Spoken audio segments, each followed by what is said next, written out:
ಸುಮತಿಭಿರನುಮೇಯಂ ಶುಭ್ರಕಾಯಂ ಸಖಾಯಂ ಸುಖಮಯಮನಪಾಯಂ ಮುಕ್ತ್ಯುಪಾಯಂ ವಿಮಾಯಂ ನೃಹಯಮಹಮಮೇಯಂ ಧ್ಯೇಯಮಾಮ್ನಾಯಗೇಯಂ ಸದಯಮಸದಜೇಯಂ ಶ್ರೀಸಹಾಯಂ ಭಜೇಯಂ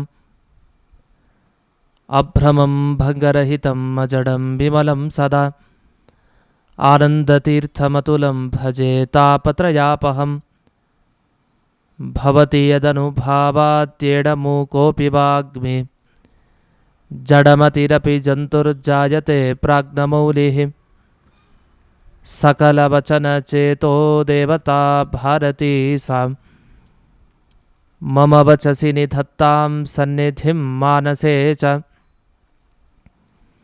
ಮಿಥ್ಯಾಸಿದ್ಧಾಂತದುರ್ಧ್ವಾಂತವಿಧ್ವಂಸನವಿಚಕ್ಷಣಃ ಜಯತೀರ್ಥಾಖ್ಯತರಣಿರ್ಭಾಸತಾಂ no ಹೃದಂಬರೆ ಅರ್ಥಿಕಲ್ಪಿತಕಲ್ಪೋಯಂ ಪ್ರತ್ಯರ್ಥಿಗಜಕೇಸರಿ ವ್ಯಾಸತೀರ್ಥಗುರುರ್ಭೂಯಾದಸ್ಮದಿಷ್ಟಾರ್ಥಸಿದ್ಧಜೆ ಪೂಜ್ಯಾಯ ರಾಘವೇಂದ್ರಾಯ ಸತ್ಯಧರ್ಮರತಾಯ ಚ ಭಜತಾಂ ಕಲ್ಪವೃಕ್ಷಾಯ ನಮತಾಂ ಕಾಮಧೇನವೇ ತಪಸ್ವಾಧ್ಯಾಯ ಶುಶ್ರೂಷಾ ಕೃಷ್ಣಪೂಜಾರತಂ ಮುನಿಂ ವಿಶ್ವೇಶಮಿಷ್ಟದಂ ವಂದೇ ಪರಿವ್ರಾಟ್ ಚಕ್ರವರ್ತಿನಂ ಶ್ರೀಗುರುಭ್ಯೋ ನಮಃ ಹರಿ ಓಂ.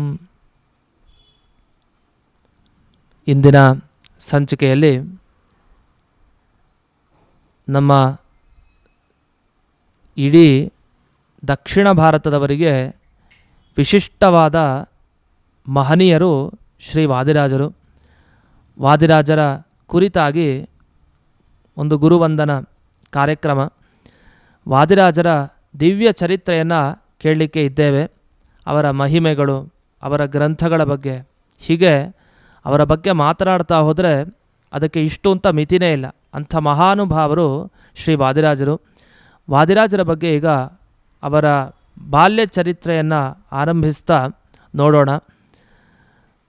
ವಾದಿರಾಜರ ಜನನ ಎಲ್ಲಿ ಆಯಿತು ಅನ್ನುವ ವಿಷಯ ಬಂದಾಗ, ಹೂವಿನ ಕೆರೆ ನಮಗೆ ಬಹಳ ಪ್ರಸಿದ್ಧ ಕ್ಷೇತ್ರ ಹೂವಿನ ಕೆರೆ. ಆ ಹೂವಿನ ಕೆರೆಯಲ್ಲಿ ರಾಮಾಚಾರ್ಯ ಹಾಗೂ ಗೌರಿ ದಂಪತಿಗಳು, ಇವರ ಮುಖಾಂತರ ವಾದಿರಾಜರು ತಾವು ಜನಿಸ್ತಾರೆ. ಅದಕ್ಕೆಲ್ಲ ವಿಶೇಷವಾಗಿ ಅನುಗ್ರಹ ಬೇಕು. ಒಂದು ದೊಡ್ಡವರು ಬರಬೇಕು, ಅವತಾರ ಎತ್ತಬೇಕು, ಮಾಡಬೇಕು ಅಂದರೆ ದೊಡ್ಡ ಗುರುಗಳ ಅನುಗ್ರಹನೋ ದೇವರ ಅನುಗ್ರಹನೋ ಬೇಕು. ಹಾಗೆ ವಾದಿರಾಜರಂತಹ ಮಹಾನುಭಾವರು ಬರ್ತಾರೆ ಅಂದರೆ ಅದರ ಹಿನ್ನೆಲೆಯಲ್ಲಿ ಆ ದಂಪತಿಗಳಿಗೆ ವಿಶೇಷವಾಗಿ ಗುರುಗಳ ಅನುಗ್ರಹ ಆಗಿದೆ ಅಂತ ಅರ್ಥ. ಆ ಗುರುಗಳೇ ಶ್ರೀ ವಾಗೀಶ ತೀರ್ಥರು. ಆಚಾರ್ಯರ ತಮ್ಮ ವಿಷ್ಣು ತೀರ್ಥರು ಏನು ಹೇಳ್ತೀವಿ, ಆ ವಿಷ್ಣು ತೀರ್ಥರ ಪರಂಪರೆಯಲ್ಲಿ 17ನೇವರಾಗಿ ವಾಗೀಶ ತೀರ್ಥರು ಬರ್ತಾರೆ. ಅಂಥ ವಾಗೀಶ ತೀರ್ಥರು ಅನುಗ್ರಹ ಮಾಡಿದ ರೀತಿಯಿಂದ ನಮಗೆ ಈ ದಂಪತಿಗಳಲ್ಲಿ ನಮ್ಮ ವಾದಿರಾಜರು ತಾವು ಜನಿಸ್ತಾರೆ. ವಾದಿರಾಜರ ಪೂರಾಶ್ರಮದ ನಾಮ ಏನು ಅಂದರೆ ವರಾಹ ಅಂತ ಹೆಸರನ್ನು ಇಡ್ತಾರೆ ಮಗುವಿಗೆ, ವರಾಹ ಅಂತ. ಯಾಕಂದರೆ ವರಾಹ ದೇವರ ಕಾರುಣ್ಯದಿಂದ ಅವತರಿಸಿದ ಮಗು ಇದು ಅಂತ. ಇಂಥ ಈ ವರಾಹ ಮಗು ಏನು ಹುಟ್ಟಿದೆ, ಇಂಥ ವರಾಹ ಮಗು ಹುಟ್ಟಿದಾಗ ಆ ಕ್ಷೇತ್ರ ಯಾವುದು ಅಂತ ಬಂದಾಗ ನಾವು ಗೌರಿ ಗದ್ದೆ ಅಂತಲೇ ನಾವು ಕರಿತೀವಿ, ಗೌರಿ ಗದ್ದೆ ಅಂತ. ಅಂತಹ ಗೌರಿ ಗದ್ದೆ ಕ್ಷೇತ್ರದಲ್ಲಿ ಇವರು ಜನನವನ್ನು ಪಡಿತಾರೆ. ಆ ಜನನ ಪಡೆದಾಗ ಅವರಿಗೆ ಭೂಸ್ಪರ್ಶ ಆಗದೇನೆ ಆ ಮಗುವನ್ನು ಸ್ವೀಕಾರ ಮಾಡ್ತಾರೆ. ಭೂಸ್ಪರ್ಶ ಆಗಿಲ್ಲ, ಅವರು ಬಂಗಾರದ ಪಾತ್ರೆಯಲ್ಲಿ ಅವರು ಇರ್ತಾರೆ. ಅವರು ನೇರವಾಗಿ ಭೂಮಿಯಲ್ಲಿ ಅವರು ಸ್ಪರ್ಶವನ್ನು ಪಡೆದು ಹುಟ್ಟಿದ್ದಲ್ಲ. ಇಂಥ ಮಹಾನುಭಾವರು ಮುಂದಕ್ಕೆ ಈಗ ವರಾಹರಾಗಿದ್ದರು, ವರಾಹ ನಾಮಕರಾಗಿ ಅವರಿಗೇನೇನು ಬೇಕು ಸಂಸ್ಕಾರಗಳು ಬಾಲ್ಯಕಾಲದಲ್ಲಿ ಆ ಎಲ್ಲ ಸಂಸ್ಕಾರಗಳು ನೆರವೇರಿತು. ನಂತರ ವಾಗೀಶ ತೀರ್ಥರು ಬಹಳ ಚಿಕ್ಕ ವಯಸ್ಸಿನಲ್ಲೇ ಅವರಿಗೆ ಆಶ್ರಮವನ್ನು ನೀಡ್ತಾರೆ, ಸನ್ಯಾಸಾಶ್ರಮವನ್ನು. ಅವರಿಗೆ ವಾದಿರಾಜ ತೀರ್ಥರು ಅಂತ ಅವರಿಗೆ ಆಶ್ರಮ ನಾಮವನ್ನು ಕೊಡ್ತಾರೆ. ಅಂತೂ ವಾದಿರಾಜ ತೀರ್ಥರಾಗಿ ಮುಂದೆ ಹಲವು ದೊಡ್ಡ ಉಪಕಾರವನ್ನು ಸಮಾಜಕ್ಕೆ ಅವರು ಮಾಡ್ತಾರೆ. ಅವರ ಹೆಸರಿಗೆ ತಕ್ಕಂತೆ ವಾದಿರಾಜ ಅಂತ ಅವರಿಗೆ ಹೆಸರು. ವಾದಿಗಳಿಗೆ, ಯಾರು ವಾದಕ್ಕೆ ಬರ್ತಾರೆ ಅವರಿಗೆ ಇವರು ರಾಜರಂತೆ ಇದ್ದರು. ಒಂದು ಕಡೆ ವಾದಿರಾಜರು ಹೇಳೋದಿದೆ, ನನಗೆ ಯಾಕೆ ವಾದಿರಾಜ ಅಂತ ಹೆಸರು ಅಂದರೆ, ಅವರು ಮಹಾಭಾರತ ತಾತ್ಪರ್ಯ ನಿರ್ಣಯ ಗ್ರಂಥಕ್ಕೆ ವ್ಯಾಖ್ಯಾನ ಬರೀತಾ ಹೇಳ್ತಾರೆ, ವಾದಿ ಮಧ್ವೋ ಯಸ್ಯ ರಾಜ ಸೋಹಂ ತಸ್ಯ ಕೃಪಾಬಲಾತ್ ವಾದಿರಾಜೋ ನ ಸ್ವಶಕ್ತಿಯ ವೀಣೆ ವರ್ಣಯಾಮಿ ತತ್ ಅಂತ. ಈಗ ವೀಣೆಯನ್ನು ನುಡಿಸ್ಬೇಕೊಬ್ಬ ವೈಣಿಕ, ಅಲ್ಲಿ ತಂತಿಗಳೆಲ್ಲ ಶಬ್ದ ಮಾಡ್ತವೆ, ವೀಣೆಯಿಂದ ಅಲ್ಲಿ ಶಬ್ದ ಹೊರಕ್ಕೆ ಬರುತ್ತೆ ತಂತಿಗಳ ಮುಖಾಂತರ. ತಂತಿಯನ್ನು ಆಚೆ ಈಚೆ ಚಲಿಸೋನೊಬ್ಬ ಬೇಕು, ಅಂದರೆ ವೈಣಿಕ ನುಡಿಸೋನು. ಅವನು ನುಡಿಸೋನು ತಂತಿಗಳನ್ನು ಹೇಗೆ ಅವನು ಕೈಯಿಂದ ಸ್ಪರ್ಶ ಮಾಡ್ತಾನೋ ಬೆರಳಿನಿಂದ, ಅದಕ್ಕನುಗುಣವಾಗಿ ಆ ವೀಣೆಯಿಂದ ಶಬ್ದ ಹೊರಕ್ಕೆ ಬರುತ್ತೆ. ಹಾಗೆ ನಾನು ಕೂಡ ವೀಣೆಯ ಥರ ಇದ್ದೀನಿ, ನನ್ನಿಂದ ಏನೇ ಶಬ್ದ ಹೊರಗೆ ಬಂದರೂ ಅದು ವೀಣೆಯಿಂದ ಶಬ್ದ ಹೊರಗೆ ಬರಬೇಕಾದ್ರೆ ಒಬ್ಬ ವೈಣಿಕ ಏನು ನುಡಿಸೋನು ಮುಖ್ಯನೋ ಹಾಗೆ ನನ್ನಿಂದ ಬರಬೇಕಾದ್ರೆ ಆಚಾರ್ಯರ ಪ್ರಮುಖ ಪಾತ್ರತೆ ಹಿಂದಕ್ಕಿದೆ, ಅವರ ದಯೆಯಿಂದ ನನ್ನಿಂದ ಪ್ರತಿಯೊಂದು ಶಬ್ದಗಳು ಬರ್ತಾವೆ ಅಂತ. ಅದಕ್ಕೆ ವಾದಿ ಅಂದರೆ ಮಧ್ವ, ನಿಜವಾಗಿ ವಾದಶಾಲಿ, ವಾದದಲ್ಲಿ ಗೆದ್ದವರು ಎಲ್ಲರನ್ನೂ ಕೂಡ ಅಂದರೆ ಅದು ಮಧ್ವಾಚಾರ್ಯರು. ಅದು ಸರ್ವಮೂಲ ಗ್ರಂಥಗಳಿಂದ ಎಲ್ಲರನ್ನೂ ವಾದಿಗಳನ್ನು ನಿಗ್ರಹ ಮಾಡಿದವರು.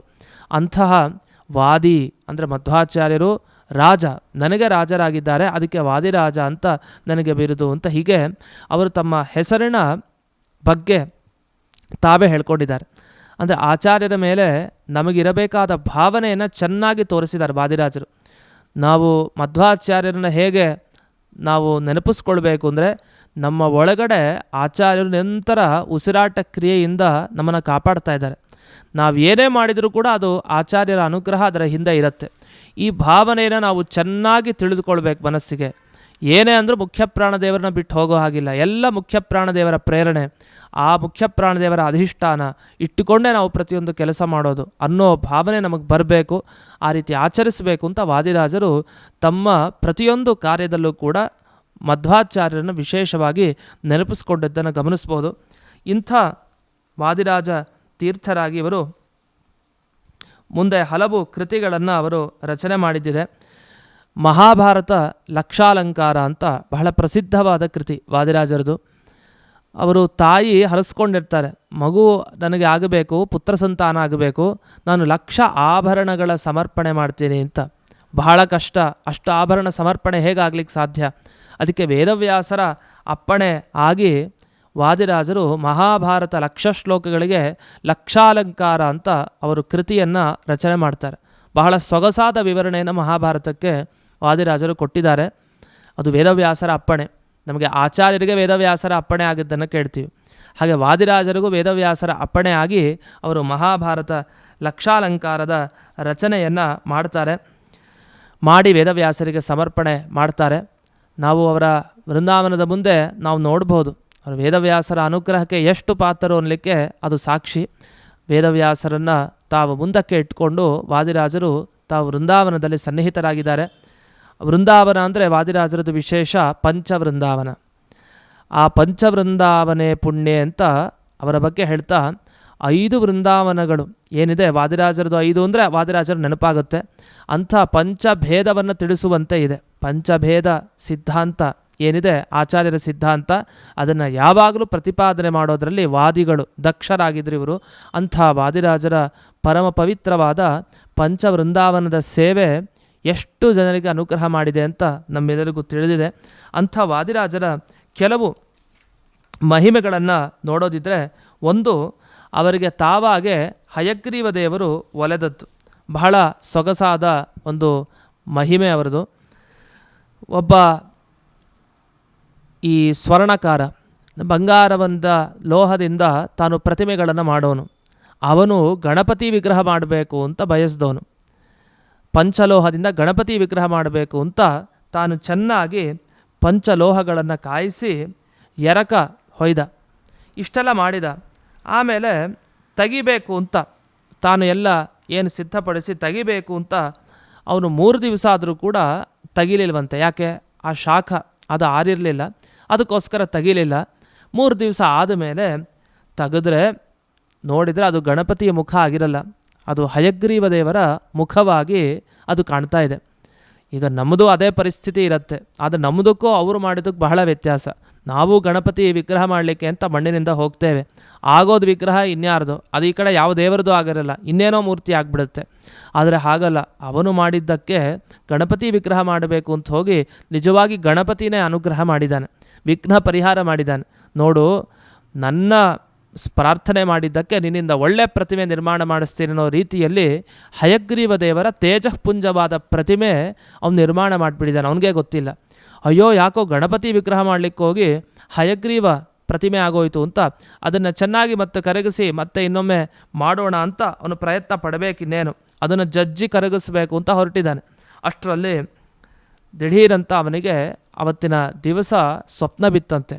ನೋಡು, ಮೂರ್ತಿಯನ್ನು ಕರಗಿಸ್ಬೇಡ, ಇಲ್ಲಿ ವಾದಿರಾಜರಿದ್ದಾರೆ, ಅವ್ರಿಗೆ ಹೋಗಿ ನೀನು ತಲುಪಿಸು ಅಂತ ಹೇಳ್ತಾರೆ. ಸರಿ ಆಯಿತು ಅಂಥೇಳಿ ಅವನು ತಲುಪಿಸಲಿಕ್ಕೆ ಇವನಿಗೆ ಸೂಚನೆ ಸಿಕ್ಕಿದೆ. ಅಲ್ಲಿ ವಾದಿರಾಜರಿಗೆ ಪ್ರೇರಣೆ ಆಗಿದೆ, ಅವರ ಉಪಾಸ್ಯ ಮೂರ್ತಿ ಅಂದರೆ ಹಯಗ್ರೀವ ದೇವರ ಪ್ರೇರಣೆ ಆಗಿದೆ. ಅವರು ಮಾರನೇ ದಿವಸ ವಾದಿರಾಜರ ಬಳಿ ಅವನು ಬರ್ತಾನೆ. ಬಂದು ತಾನು ಈ ಹಯಗ್ರೀವ ದೇವರ ಈ ಮೂರ್ತಿಯನ್ನು ತಾನು ಸಮರ್ಪಣೆ ಮಾಡ್ತಾನೆ. ಆವಾಗ ಹೇಳ್ತಾನೆ, ನಮ್ಮ ಗುರುಗಳು ಇನ್ಮೇಲೆ ನೀವು ಅಂಥೇಳಿ ಗುರುಗಳನ್ನಾಗಿ ಸ್ವೀಕಾರ ಮಾಡಿ ಅವರ ಮುಖಾಂತರ ದೀಕ್ಷೆಯನ್ನು ಸ್ವೀಕಾರ ಮಾಡ್ತಾರೆ. ಇದು ಭಗವಂತ ತಾನಾಗೇ ಬಂದು ಒಲಿದದ್ದು. ಹಯಗ್ರೀವ ದೇವರು ಅಂದರೆ ಎಲ್ಲ ವಿದ್ಯೆಗಳ ಉಗಮ ಸ್ಥಾನ. ಅದು ಏನೇ ವಿದ್ಯೆ ಪಡಿಬೇಕು ಎಂದು ಹಯಗ್ರೀವ ದೇವರ ಅನುಗ್ರಹ ಬೇಕು. ಅಂಥ ಹಯಗ್ರೀವ ದೇವರೇ ಸಾಕ್ಷಾತ್ತಾಗಿ ವಾದಿರಾಜರ ಮುಖಾಂತರ ಎಷ್ಟು ಕೃತಿಗಳ ರಚನೆಯನ್ನು ಮಾಡಿಸಿದ್ದಾರೆ. ಅದರಲ್ಲಿ ಮಹಾಭಾರತ ಲಕ್ಷಾಲಂಕಾರದ ಬಗ್ಗೆ ನಾವು ಕೇಳಿದ್ವಿ. ಇಷ್ಟೇ ಅಲ್ಲದೆ ಇನ್ನೂ ಹಲವು ಕೃತಿ, ಉದಾಹರಣೆಗೆ ಶ್ರೀಶ ಗುಣದರ್ಪಣ ಅಂತ. ಶ್ರೀಶ ಗುಣದರ್ಪಣವನ್ನು ಸಾಮಾನ್ಯವಾಗಿ ನಾವು ಪಾರಾಯಣ ಮಾಡೋದು ಐಶ್ವರ್ಯ ಅಭಿವೃಷ್ಟಿಗೆ. ಅದು ಈ ಕೃಷ್ಣದೇವರಾಯ ಅಚ್ಯುತ ರಾಯ ಏನಿದ್ರು ಇವರಿಗೆ ಭೀಕರ ಕಾಲ ಪರಿಸ್ಥಿತಿ ಬಂತು, ಕಷ್ಟ ಕಾಲ. ಆಗ ವಾದಿರಾಜರ ಬಳಿ ಪ್ರಾರ್ಥನೆ ಮಾಡಿದಾಗ ಆಗ ಒಂದು ಸ್ತೋತ್ರವನ್ನು ರಚಿಸ್ತಾರೆ ಲಕ್ಷ್ಮಿಯನ್ನು ಕುರಿತು. ಅದು ಬರೀ ಲಕ್ಷ್ಮೀದೇವಿಯನ್ನು ಹೇಳೋ ಅಷ್ಟೇ ಸ್ತೋತ್ರ ಅಲ್ಲ, ಅದು ಲಕ್ಷ್ಮೀನಾರಾಯಣರನ್ನು ಪ್ರಾರ್ಥನೆ ಮಾಡುವಂಥ ಸ್ತೋತ್ರ. ಆ ಸ್ತೋತ್ರವನ್ನು ಅವರು ರಚನೆ ಮಾಡಿದ ಕೂಡಲೇ ಒಳ್ಳೆ ವೃಷ್ಟಿ ಆಯಿತು, ಪುಷ್ಪವೃಷ್ಟಿ, ಒಳ್ಳೆ ಮಳೆ, ಅದೆಲ್ಲ ಧನವೃಷ್ಟಿ ಆಯಿತು. ಆ ಭೀಕರ ಕಾಲ ಏನು ಬಂದಿತ್ತು ಅದರಿಂದ ಅವರು ಬಚಾವಾದರು. ಆ ರಾಜರುಗಳಿಗೆ ಸಂಪತ್ತನ್ನು ಕೊಡಿಸಿದರು ಒಂದು ಸ್ತೋತ್ರ ರಚನೆ ಮಾಡೋ ಮುಖಾಂತರ. ಇತ್ತೀಚಿನ ದಿವಸಗಳಲ್ಲೂ ಕೂಡ ನಾವು ನೋಡ್ತೀವಿ, ಶ್ರೀಶ ಗುಣದರ್ಪಣವನ್ನು ವಾದಿರಾಜ ರಚನೆ ಮಾಡಿದ್ದೇನಿದೆ ಅದನ್ನು ಪಾರಾಯಣ ಮಾಡಿದ್ರೆ 1 ವಾರದೊಳಗೆ ಅವರಿಗೆ ಖಂಡಿತ ಒಳ್ಳೆಯ ಫಲ ಅವರಿಗೆ ಸಿಗುತ್ತೆ. ಅಷ್ಟು ಆ ಒಂದು ಸನ್ನಿಧಾನವನ್ನು ಅಲ್ಲಿ ಇಟ್ಟಿದ್ದಾರೆ ವಾದಿರಾಜರು. ಆ ಭಗವಂತ ನಮಗೆ ಅನುಗ್ರಹ ಮಾಡ್ತಾನೆ. ಅಲ್ಲಿ ಬರೋವಂಥ ಒಂದು ಶ್ಲೋಕ ಇದೆ, ಸುಮುಖೌ ಸುಂದರತರೌ ಸುನಾಸೌ ಸುಖಚಿತ್ತನು ಸುರಾರಾಧಿತ ಪಾದಾಬ್ಜೌ ರಮಾ ನಾರಾಯಣೌ ಸ್ತುಮಃ ಅಂಥೇಳಿ ಸುಮುಖೌ ಸುಂದರತರೌ ಅಂಥೇಳಿ ಹೇಳ್ತಾ ಹೋಗ್ತಾರೆ. ಇವರು ಬಹಳ ಒಳ್ಳೆಯ ಮುಖ, ಒಳ್ಳೆಯ ಮೂಗು, ಇವರ ವೈಶಿಷ್ಟ್ಯ ವೈಭವನೇ ಬೇರೆ ಅಂತ ಲಕ್ಷ್ಮೀನಾರಾಯಣರನ್ನು ಸ್ತೋತ್ರ ಮಾಡ್ತಾ ಅವರು ಆ ಪದ್ಯ ರಚನೆ ಮಾಡಿದ್ದಾರೆ. ಇದು ಶ್ರೀಶ ಗುಣದರ್ಪಣದಲ್ಲಿ ಬರುವಂಥ ಶ್ಲೋಕ. ಇಂತಹ ಶ್ರೀಶ ಗುಣದರ್ಪಣದ ರಚನೆ ವಾದಿರಾಜರು ಮಾಡಿಕೊಟ್ಟಿದ್ದಾರೆ.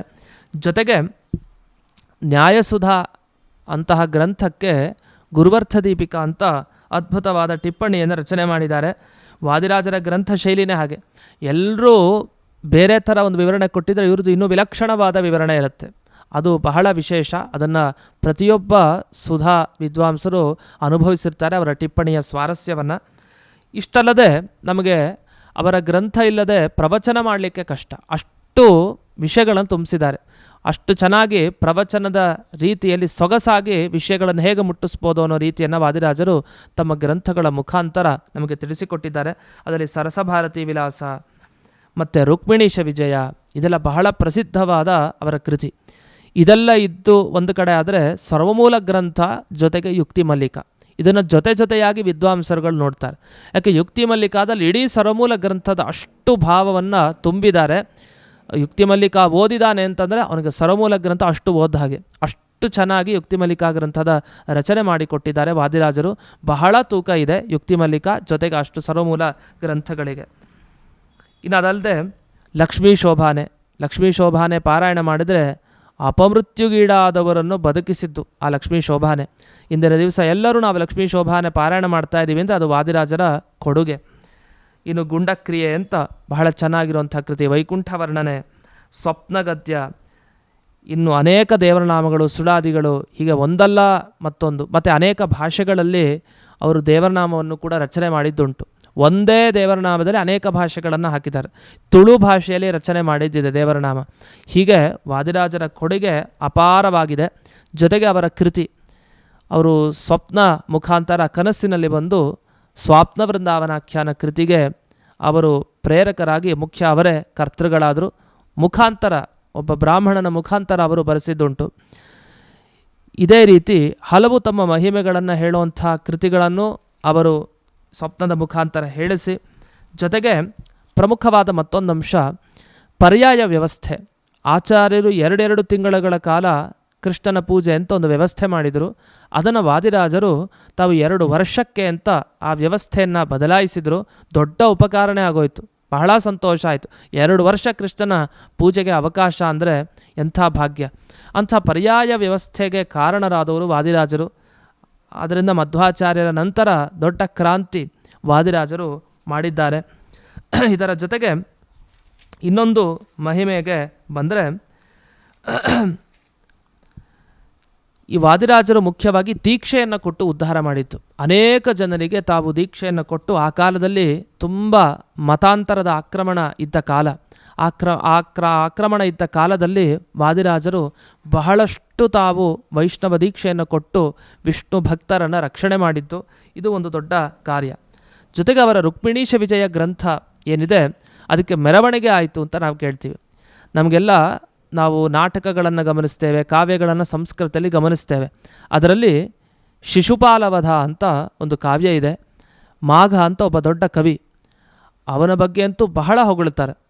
ಮಾಘ ಕಾವ್ಯದಲ್ಲಿ ಯಾರಲ್ಲಿರೋ ಗುಣ ಇಲ್ಲ, ಎಲ್ಲ ಕಾವ್ಯದಲ್ಲಿರೋ ಗುಣಗಳು ಮಾಘನ ಕಾವ್ಯದಲ್ಲಿ ನೋಡಬಹುದು ಅಂತ. ಅಂಥ ಮಾಘ ತಾನು ಶಿಶುಪಾಲವಧ ಅಂತ ಒಂದು ಕಾವ್ಯ ರಚನೆ ಮಾಡಿದ್ದಾನೆ.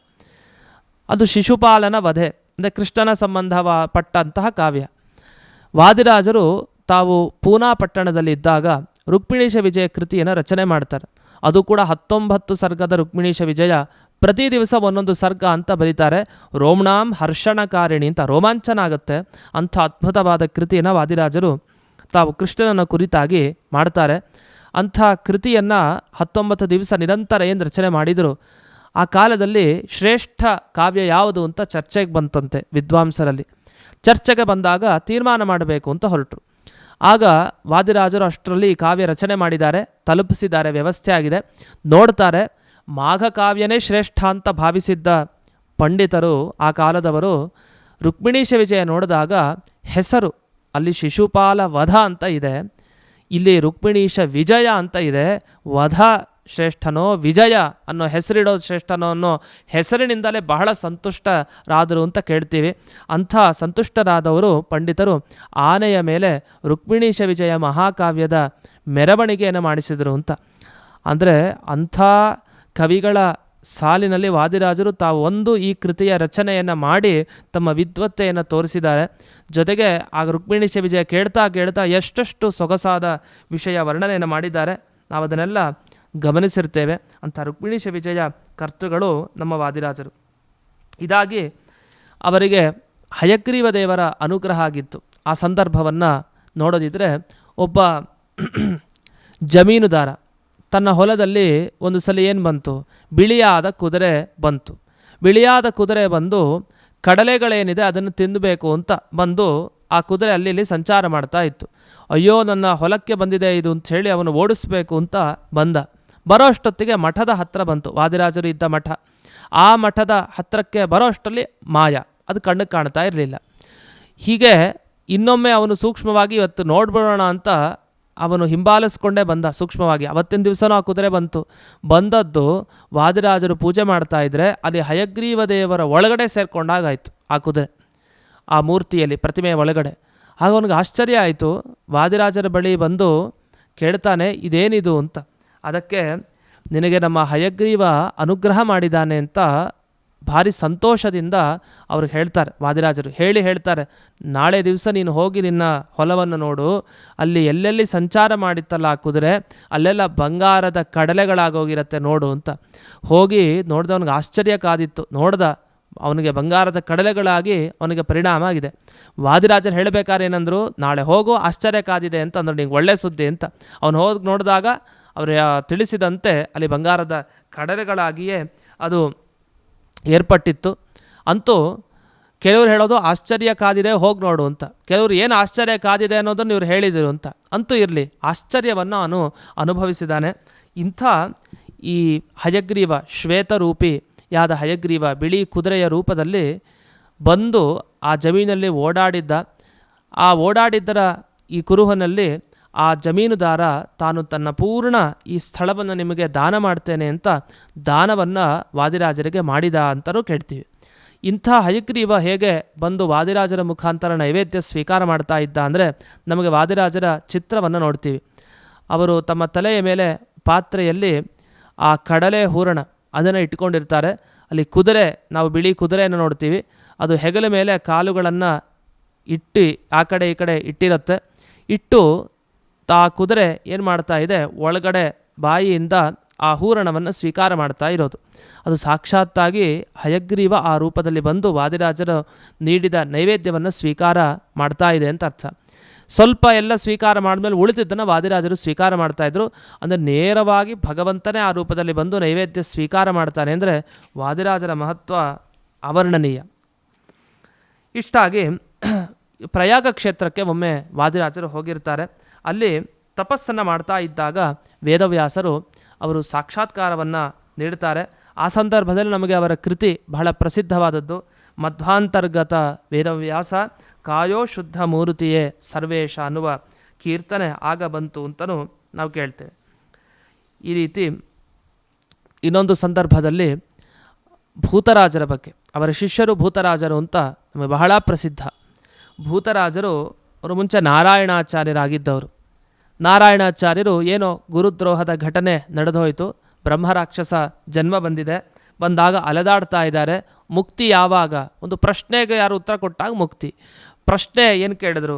ಆ ಕಾಮಾವೈ ಕೋನಸ್ನಾತಃ ಅಂತ ಬಹಳ ಪ್ರಸಿದ್ಧವಾದ ಇದು. ನಮಗೆ ಇವತ್ತಿನ ದಿವಸ ಇದು ಪ್ರಸಿದ್ಧ, ಆದರೆ ಅವತ್ತಿನ ದಿವಸ ಬಹಳ ಅಪ್ರಸಿದ್ಧ. ಈ ಪ್ರಶ್ನೆಗೆ ಏನು ಉತ್ತರ? ಪ್ರಶ್ನೆನೇ ಅರ್ಥ ಆಗ್ತಾ ಇಲ್ಲ.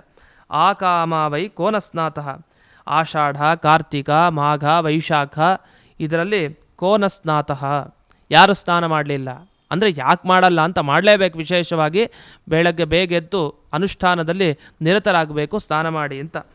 ಹೀಗೆ ಆಗ್ತಾ ಕೊನೆಗೆ ವಾದಿರಾಜರೇ ಬರ್ತಾರೆ. ಕೊನೆಗೆ ಆ ಪ್ರಶ್ನೆಗೆ ಉತ್ತರ ಕೊಡ್ತಾರೆ.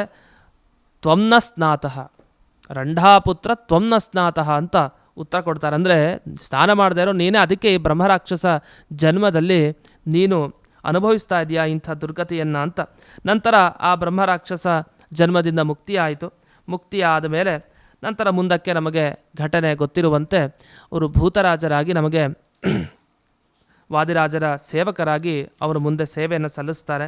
ಹೀಗೆ ವಾದಿರಾಜರ ಮಹಿಮೆಗಳು, ಅವರ ಗ್ರಂಥಗಳು, ಜೊತೆಗೆ ಅವರ ಶಿಷ್ಯರಾಗಿ ಭೂತರಾಜರು ತಾವು ಸೇವೆ ಸಲ್ಲಿಸಿದ್ದು, ಇನ್ನು ಹಲವು ವರ್ಣನೆಗಳನ್ನು ವಾದಿರಾಜರ ಬಗ್ಗೆ ಹೀಗೆ ನೋಡಬಹುದು. ಅಂತೂ ಇಂಥ ವಾದಿರಾಜರ ಬಗ್ಗೆ ಎಷ್ಟು ನಾವು ಧ್ಯಾನ ಮಾಡಿದರೂ ಅವರ ವಿಶೇಷವಾದ ಅನುಗ್ರಹಕ್ಕೆ ನಾವು ಬೇಗ ಪಾತ್ರರಾಗ್ಬೋದು. ಇಂದೂ ಕೂಡ ವಾದಿರಾಜರ ಆ ಪಂಚವೃಂದಾವನದ ಸೇವೆ, ಅಲ್ಲಿ ಸೋದೆಯಲ್ಲಿ ಧವಳಗಂಗಾ ಸ್ನಾನ, ಅಲ್ಲಿ ವಿಶೇಷವಾದ ಪ್ರದಕ್ಷಿಣೆ, ಭೂತರಾಜರಿಗೆ ಕಾಯಿ ಉರುಳಿಸೋದು ಇತ್ಯಾದಿಗಳು ಅನೇಕ ರೀತಿಯಾದ ಸೇವೆಗಳಿದ್ದೇ ಇದೆ. ಆ ಎಲ್ಲ ಸೇವೆಗಳನ್ನು ಮಾಡಿ ಎಲ್ಲರೂ ಬೇಗ ಬೇಗ ಅನುಗ್ರಹವನ್ನು ಪಡೆದವರಿದ್ದೀವಿ. ನಮಗೆ ರಾಯರು, ವಾದಿರಾಜರು ಇವರೆಲ್ಲ ಬೇಗ ಅನುಗ್ರಹ ಮಾಡುವಂಥ ಗುರುಗಳು. ರಾಯರು ಒಂದು ರೀತಿ ನಮಗೆ ಅನುಗ್ರಹ ಮಾಡ್ತಾ ಇದ್ದಾರೆ, ವಾದಿರಾಜರು ಅನುಗ್ರಹ ಮಾಡ್ತಾ ಇದ್ದಾರೆ. ಇನ್ನು ದೊಡ್ಡ ವಿಷಯ ಅಂದೇನು, ವಾದಿರಾಜರು 120 ವರ್ಷಗಳ ಕಾಲ ಪೂರ್ತಿ ನಮಗೆ ಈ ಪಾರ್ಥಿವ ದೇಹದಲ್ಲಿದ್ದು ಅನುಗ್ರಹ ಮಾಡಿದ್ದಾರೆ. ಪೂರ್ತಿ ಸಶರೀರ ಬೃಂದಾವನ ಪ್ರವೇಶ ಅಂತ ನಾವೇನು ಕೇಳ್ತೀವಿ, ಅದು ವಾದಿರಾಜರ ಬಗ್ಗೆ ವಿಶೇಷವಾಗಿ ಕೇಳ್ತೀವಿ. ಹಾಗೆ ದೇಹ ಇದ್ದ ಹಾಗೆ ಅವರು ಪ್ರವೇಶ ಮಾಡಿದ್ದು ಅಂತ, ನಂತರ ಬೃಂದಾವನ ನಿರ್ಮಾಣ ಆಯಿತು ಅಂತ. ಇಂಥ ಸಶರೀರ ಬೃಂದಾವನ ಪ್ರವೇಶವನ್ನು ಏನು ವಾದಿರಾಜರು ಮಾಡಿ ತೋರಿಸಿದ್ದಾರೆ, ಇದರಲ್ಲೇ ನಮಗೆ ಗೊತ್ತಾಗುತ್ತೆ ಅವರು ಎಂಥ ಮಹನೀಯರು, ಪೂರ್ತಿ ಆಯುಷ್ಯವನ್ನು ಕಳೆದರು. ಇಂಥ ಈ ವಾದಿರಾಜರ ಕುರಿತಾಗಿ ಏನು ಗುರುವಂದನೆ ಇರಿದೆ ಅದು ಅವಶ್ಯ ಪ್ರತಿನಿತ್ಯ ಮಾಡಬೇಕು. ಅವರ ಉಪಕಾರ ಬಹಳಷ್ಟಿದೆ. ಇಂದಿನ ದಿವಸ ಶಾಸ್ತ್ರ ನಾವು ಓದ್ತಾ ಇದ್ದೀವಿ ಅಂದರೆ ಅದರ ಸಾರ ನಮಗೆ ತಿಳಿತಾ ಇದೆ ಅಂದರೆ ಅದರ ವಾದಿರಾಜರ ಪಾತ್ರ ತುಂಬ ದೊಡ್ಡದಿದೆ. ಅಂತಹ ಈ ಭಾವಿ ಸಮೀರರಾದ ವಾದಿರಾಜರನ್ನು ಭಕ್ತಿಯಿಂದ ಸ್ಮರಣೆ ಮಾಡ್ತಾ ಇಂದಿನ ಈ ಸಂಚಿಕೆಯನ್ನು ಅಸ್ಮದ್ ಗುರುವಂತರ್ಗತ ವ್ಯಾಸತೀರ್ಥ ಗುರುವಂತರ್ಗತ ಭಾರತೀರಮಣ ಮುಖ್ಯಪ್ರಾಣಾಂತರ್ಗತ ಶ್ರೀಮನ್ಮೂಲ ಗೋಪಾಲಕೃಷ್ಣನಿಗೆ ಅರ್ಪಣೆ ಮಾಡ್ತೇನೆ. ಶ್ರೀಕೃಷ್ಣಾರ್ಪಣಮಸ್ತು.